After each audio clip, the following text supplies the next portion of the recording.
වැලිටවල තියෙන වැලිට නගර මැදයේ තියෙන ප්‍රසිද්ධ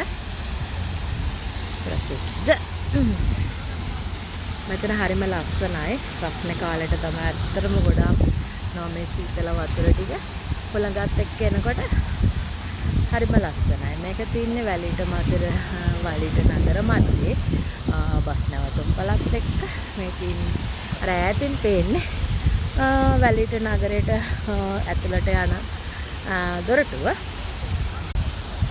ඉතින් හරිම ලස්සනයි. තාම සමහර පටන් ගත්ත විතරයි. රස්නේ කාලේ පටන් ගත්ත විතරයි. ඒ වුණාට ගොඩාක් සංචාරකයන් කොට වැලිටවල වලට ඇවිත් ඉන්නවා. අවුරුද්ද පුරාවටම එයාලා නිතරම